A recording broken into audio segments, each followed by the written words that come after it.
Şu anda köy yollarını dolaşıyoruz. Burası Muş merkeze bağlı bir köy. Köyün yolu ve sokakları dahil olmak üzere tamamıyla parke taşları oluşturmuştur.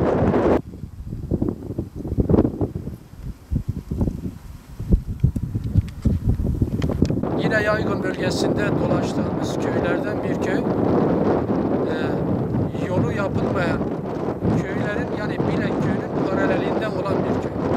Şu gördüğünüz yol iki köyün yol ayrımı.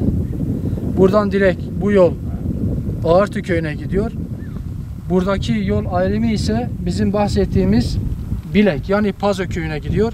İki köy yolu arasındaki farkı siz de görüyorsunuz.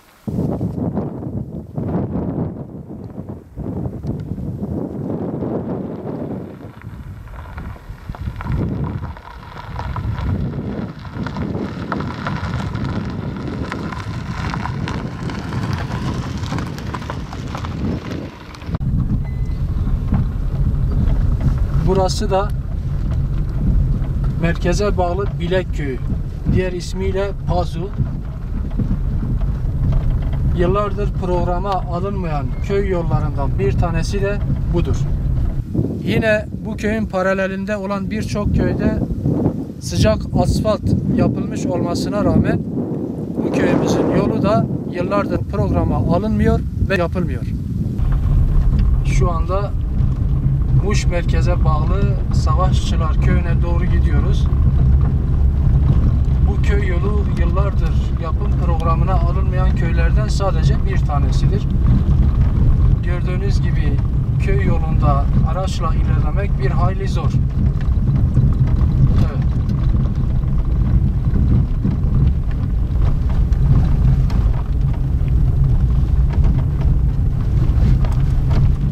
Bu köy yolları siyasilerin siyasi emellerine kurban edilmiş yollar, bölgelerdir.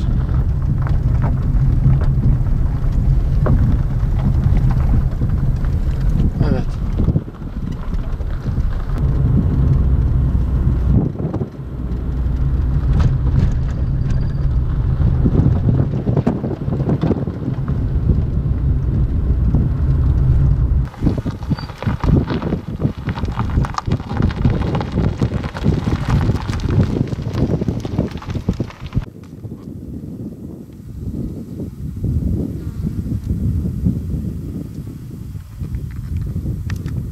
Şu an Korkut ilçemizin Kosor bölgesindeyiz. Bu bölgemizde de köy yollarını kontrol ediyoruz.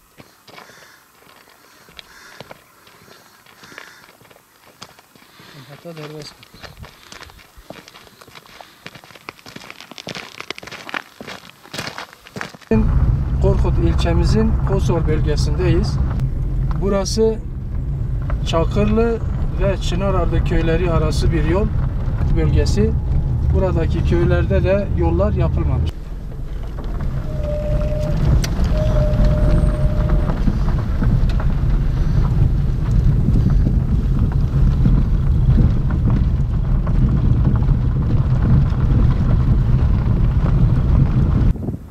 Yıllardır programa alınmamış birçok köy var.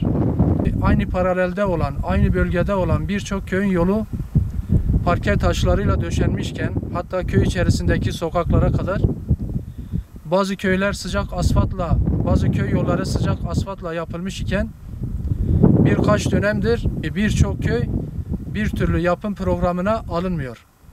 Bu konuda ilgililere soruyoruz. Bu köy yollarını yapmamanızın nedeni nedir? Bunu hem biz soruyoruz hem halkımız soruyor.